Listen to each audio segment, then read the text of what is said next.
Ethereum 2.0, the world's second largest cryptocurrency, is evolving. Let's talk about it.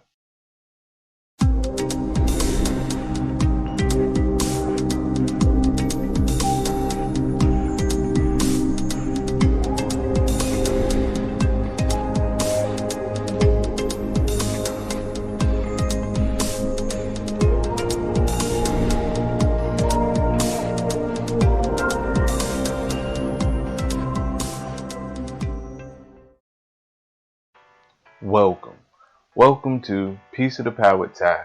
I'm Ty, and I appreciate you guys coming to check my channel out.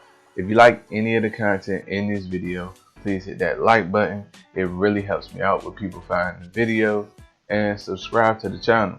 My channel is all about making sure people are aware of the different avenues to get a piece of the pie.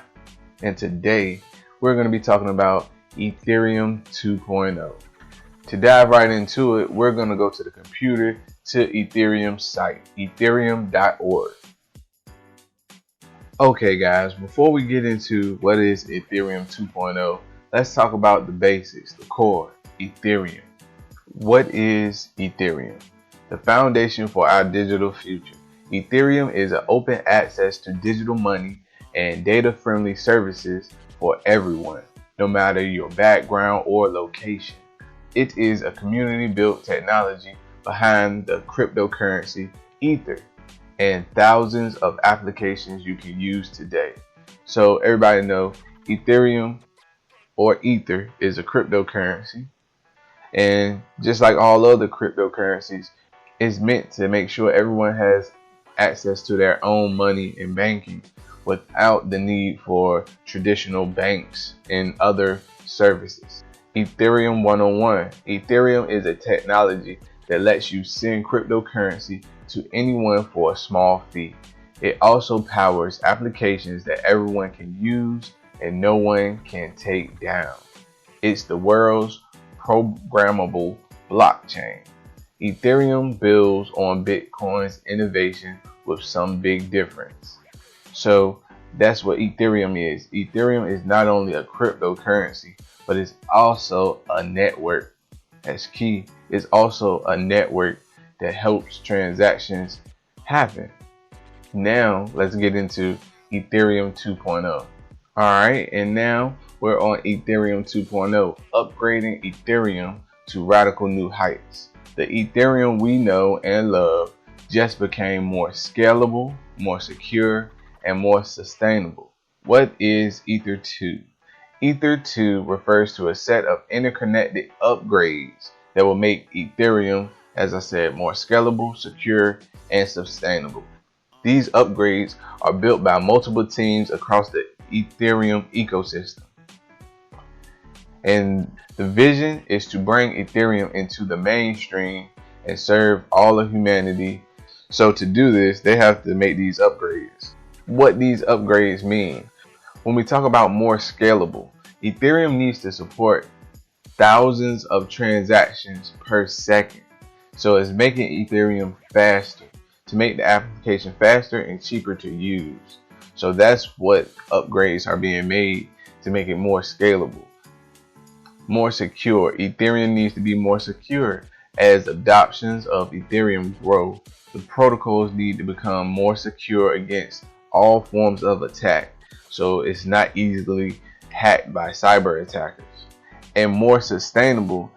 Everybody know the big thing about mining right now is that it draws a lot of energy, and everyone says it's bad for the ecosystem. Ether 2 is going to eliminate some of that energy being used. Ethereum needs to be better for the environment. The technology today requires too much computing power and energy. So these changes need to happen to Ethereum to make it be able to compete with some of the newer cryptos that are coming up fast. Ethereum needs to make changes. And that's what I liked about it. They're actually working on it so they can make changes. So as I said before, different teams are working on it, and 3 series of events have to happen for Ethereum 2 to be set in motion. First, the beacon chain. The first Ether 2 addition to the ecosystem, the beacon chain, brings staking to Ethereum. Remember that, staking. Staking is very important, and we're going to talk about that towards the end. Staking to Ethereum lays the groundwork for the future upgrades and will eventually coordinate the new system. The beacon chain is live, so they're already underway with the beacon chain, which again is allowing people to stake, which brings staking to Ethereum. Let's talk about staking real quick. Staking is a public good for Ethereum ecosystem. You can help secure the network and earn rewards in the process. So staking is the act of depositing 32 Ether to active validator software. As a validator, you'll be responsible for storing data, processing transactions, and adding new blocks to the blockchain. This will keep Ethereum secure for everyone, and you will even earn new Ether in the process. This process, known as proof of stake, is introduced by the beacon chain.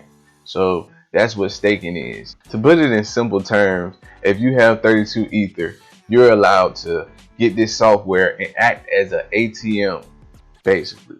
You're going to have transactions coming through your validator software, and you will just be making sure everything is right and going accordingly. And your Ether will be at stake. That's why it says your risk. If you make mistakes or you try to falsify any of the transactions to try to get a little bit of money off of the transactions, so that's why it says you're at risk. But if you stake and you do what you're supposed to do and validate the transactions, you'll earn more Ether. So that's the risk. The risk is if you try to stick your hand in the pot, you're gonna get burned, and then your 32 Ether gonna be going down the drain. But if you do what you're supposed to do, it's a really good thing to help the whole ecosystem of Ethereum. So that basically is what staking is, and that is what's going to take place of the traditional mining staking. All right, more on this site, but that's just an easy rundown, not so technical, simple breakdown. All right, so we talked about the beacon chain, which introduces staking. Next up, which is going to happen sometime this year, is the merge. Mainnet Ethereum will need to merge with the beacon chain at some point. This will enable staking for the entire network and signal the end of energy intensive mining. As I said, the staking is going to take place of the mining, so people don't have to burn up all the energy for those computers and things. They can start staking instead of mining. And that's supposed to be better for the whole ecosystem, so people aren't just wasting energy. And mainnet Ethereum is our current Ether. So the Ether that we currently hold will automatically turn to Ethereum 2.0 when this happens. So if you want to invest in Ethereum 2.0, you don't have to do anything with your current Ether. You just wait and it will automatically start to shift over. If you want to invest more into Ethereum, you just invest more into Ethereum. And the last phase that has to happen is shard chains. Shard chains will expand Ethereum's capacity to process transaction and store data. So it's just basically going to expand on the data, because of course we're in a whole wave of technology and everything requires massive amounts of data. The shards themselves will gain more features over time, roll out in multiple phases, but that is going to happen in 2022. So once these three processes are complete, we will have a fully upgraded Ethereum 2.0. And this site is also helpful. It also has the frequently asked questions at the bottom, common questions people always ask. I'm gonna leave that for you guys to dig into. I just wanted to get to the meat and potatoes of what was going on with Ethereum 2.0. Alright guys, so that was a quick run through on what is going on with Ethereum 2.0. So as I said, Ethereum is going to become Ethereum 2.0 once all of those upgrades happen. And I like it that the world's second largest cryptocurrency is actually making upgrades to itself. so it can stay on top of the game. Alright, if you like any of the content in this video, please hit that like button. Like I said, it really helps me out. And subscribe to the channel and come back and see me. I got plenty more to talk about. Thanks.